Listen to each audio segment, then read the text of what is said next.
Bismillahirrahmanirrahim. Assalamualaikum warahmatullahi wabarakatuh. Bismillah walhamdulillah wassalatu wassalamu ala rasulillah. Para jamaah al-asran rahimakumullah. Kali ini saya ingin membahas bab azal. Kalau azal itu secara terminologinya ataupun secara lughawi, secara umumnya itu adalah menjauh. Tetapi yang dimaksudkan di sini itu ada al-azal menurut istilah. Apa itu azal?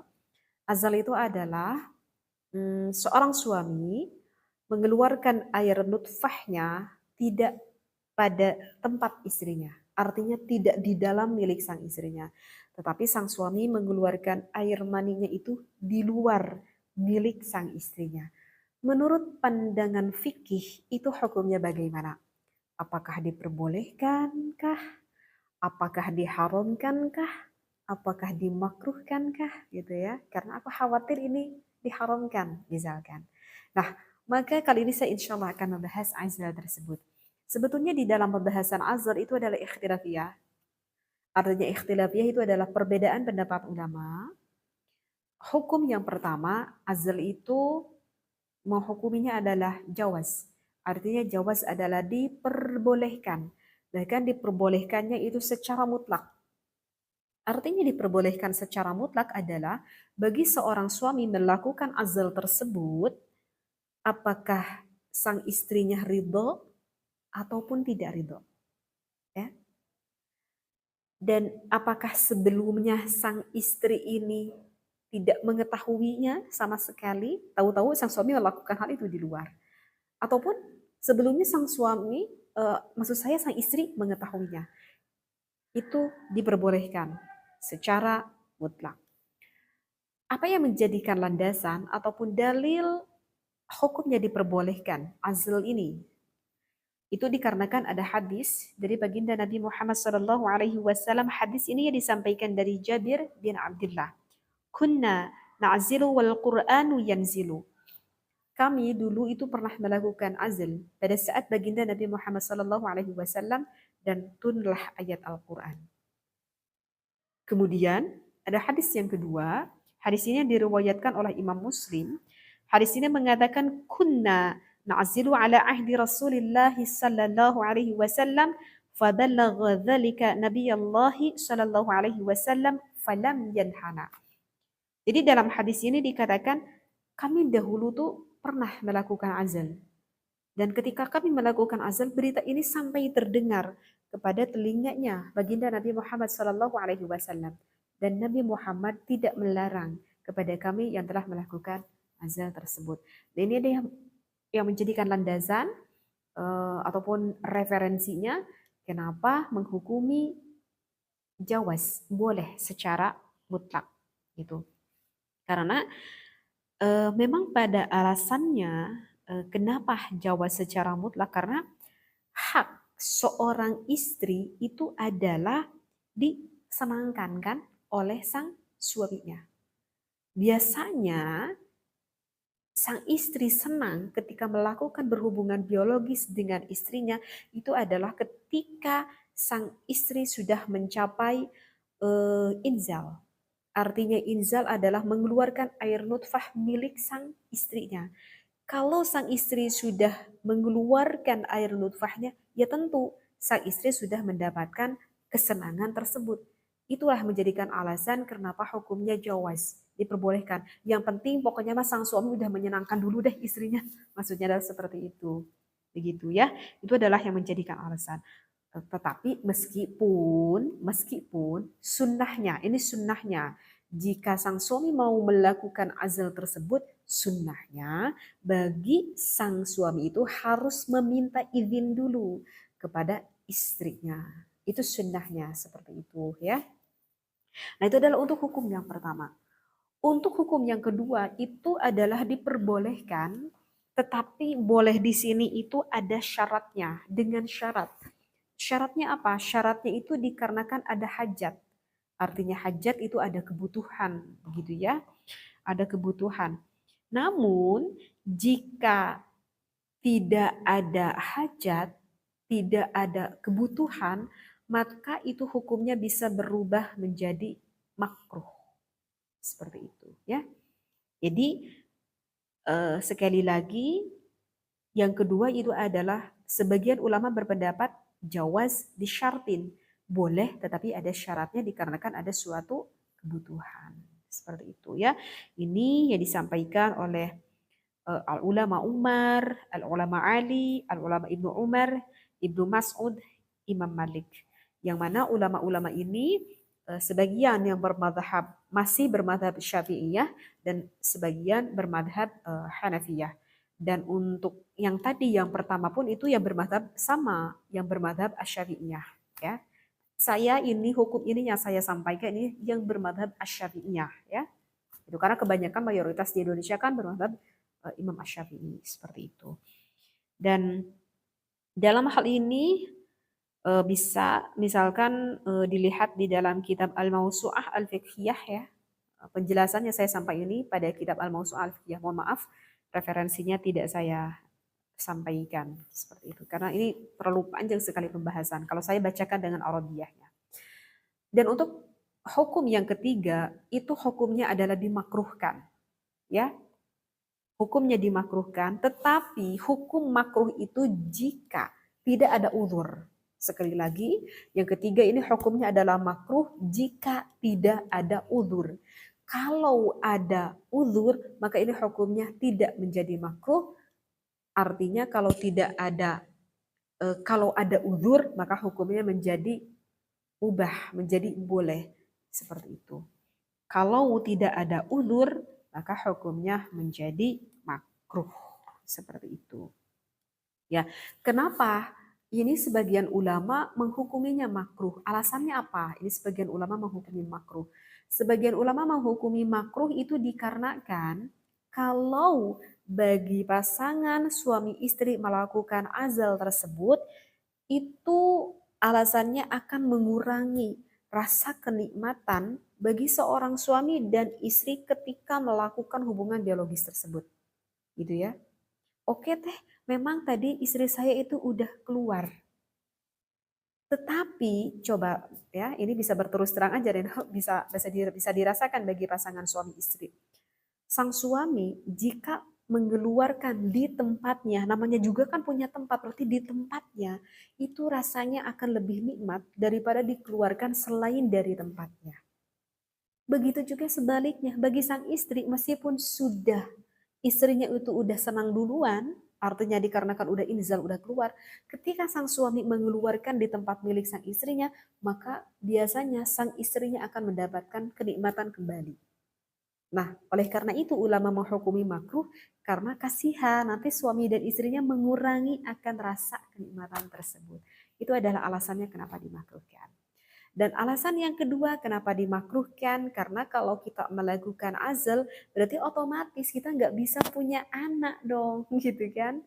Karena kan dikeluarkannya di luar. Sedangkan baginda Nabi Muhammad SAW menyuruh kepada umatnya lebih baik memperbanyak keturunan. Tanakahu, tanasalu, fa inni mukathirun bikumul umama yaumal qiyamah. Seperti itu. Itu adalah alasan kenapa ulama berpendapat hukumnya adalah makruh.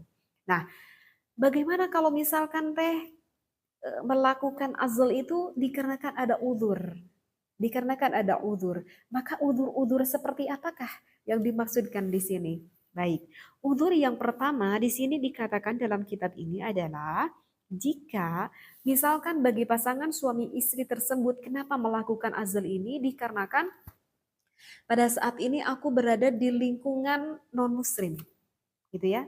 Misalkan sekarang aku berada di daerah yang mana semua tetanggaku itu non-muslim. Sedangkan keluargaku di sini sendiri yang muslim. Misalkan aku tuh sebelumnya udah punya anak misalkan 2 dan anak-anakku sekarang udah pada besar. Kemungkinan keimanannya kuat karena udah aku ajarkan gitu ya. Karena sebelumnya aku tinggal di daerah muslim. Karena ada suatu pekerjaan sehingga aku harus tinggal di sini dan sekarang aku tinggal di daerah non muslim misalkan.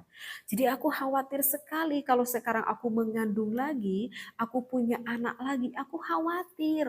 Khawatirnya aku tidak bisa menerapkan keimanan yang kuat kepada anakku karena nanti anakku akan berkecimpung dengan teman-teman yang non muslim.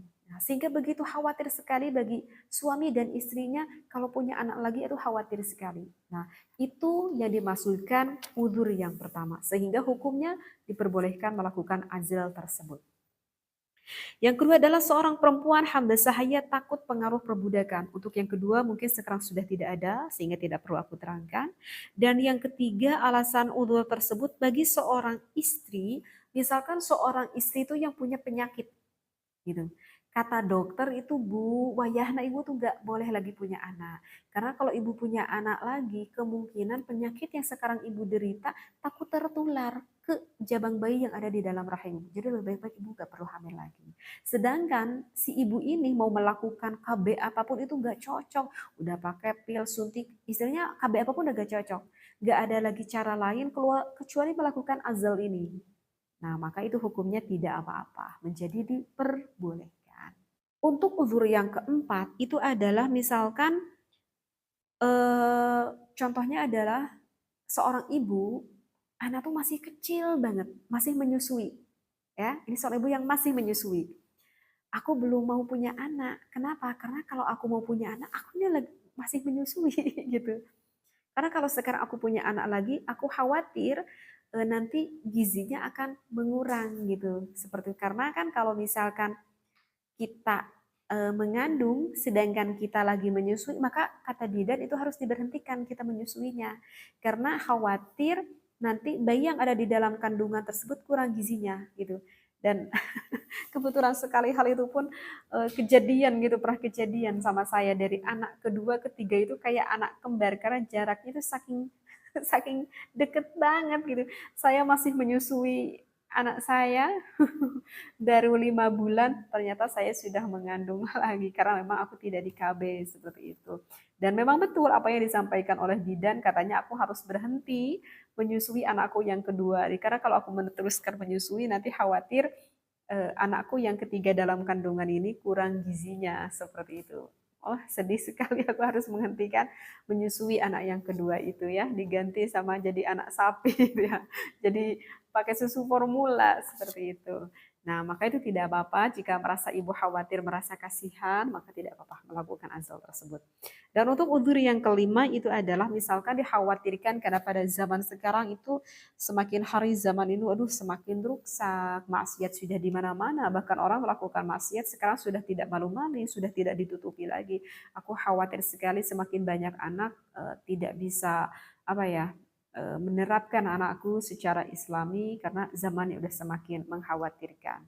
Nah, itu juga bisa menjadikan salah satu alasannya. Nah, itu adalah kelima uzur yang mana hukumnya bisa saja tidak menjadi makruh dikarenakan ada keuzuran tersebut.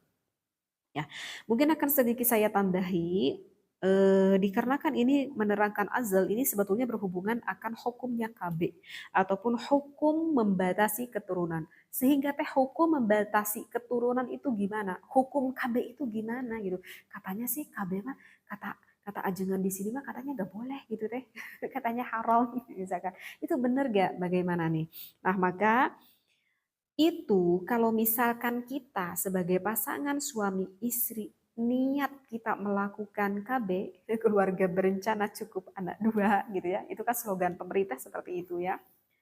Kalau misalkan kita niat melakukan KB tersebut niatnya karena kita itu khawatir, takut tidak bisa memberi anak kita makan, takut keluarga kita kalau banyak anak menjadi miskin, ya. Takut kalau kita banyak anak menjadi sempit rizki, ada niat, keremanan dalam hati kita. Maka ketika kita melakukan KB tersebut, menurut pendapat ulama, hukumnya adalah diharamkan. Jadi bukan KB-nya, ini nih, niat di dalam hati kita, ketauhidan kita kepada Allah yang menjadikan haramnya. Bukan menggunakan KB-nya itu tersebut. Paham ke di sini ya? Kenapa diharamkan? Karena kita telah bersuudzon kepada Allah. Karena kita telah bersuudzon, kita telah berburuk sangka kepada Allah. Memang rezeki Allah itu terbatas, memang rezeki Allah itu tidak terbatas. Jika kalau niatnya kita karena itu adalah haram. Karena Allah Ta'ala telah berfirman, A'udzubillahi minasyaitonirrajim, ولا تقتلوا أولادكم خشية إملاق نحن نرزقهم وإياكم إن قتلهم كان خطأ كبيرا.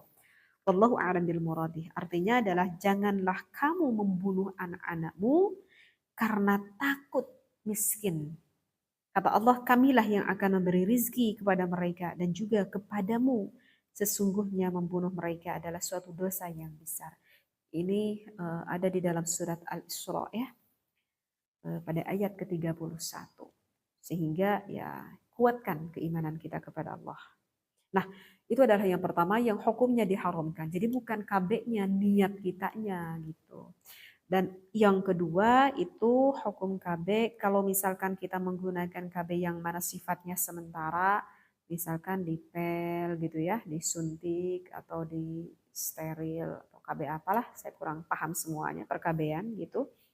Maka itu hukumnya adalah ya sama seperti hukum azal. Seperti yang udah tadi saya terangkan, hukum azal terbagi menjadi 3. Yaitu kan azal tersebut kan biasanya orang melakukan itu dikarenakan untuk mencegah agar tidak terjadinya anak seperti itu. Itu yang sifatnya sementara. Dan yang ketiga, kalau misalkan kita melakukan KB tersebut, misalkan KB tersebut itu sifatnya permanen. Permanen sehingga tidak punya lagi anak permanen. Misalkan seperti apa ya? Misalkan seperti seorang istri yang diangkat rahimnya misalkan, naudzubillah ya, sengaja ini diangkat rahimnya karena saking nggak pengen punya anak lagi. Maka itu hukumnya adalah diharamkan juga. Ya, itu diharamkan. Seperti itu. Kecuali kalau madarat. Artinya madarat ya kata dokter ini rahim seorang ibu itu harus diangkat. Karena kalau nggak segera diangkat, nanti khawatir akan menimbulkan suatu penyakit ataupun kemadorotan yang lebih besar misalkan ya gak tahu lah alasannya apa nih kata dokter misalkan harus segera diangkat nih rahimnya maka itu tidak haram karena itu ada suatu kebutuhan atau bisa menjadikan hal yang lebih madarat seperti itu ya. Jadi sekali lagi yang ketiga yang dihukumi haram itu adalah yang sifatnya permanen. Dan saya nggak tahu lagi nih, sebetulnya selain diangkat rahim ada nggak KB yang saya nggak tahu itu harus ditanyakan kepada dokter kali ya, kepada bidan seperti apakah yang permanen yang mengakibatkan tidak punya anak lagi. Mudah-mudahan yang mau saya sampaikan ini bermanfaat bagi para jemaah Al-Asran. Jika ada suatu permasalahan yang ingin ditanyakan, maka bisa ditulisnya di IG saya pribadi, bisa di-follow dulu, lalu ditulis di DM. Wallahu a'lam. Assalamualaikum warahmatullahi wabarakatuh.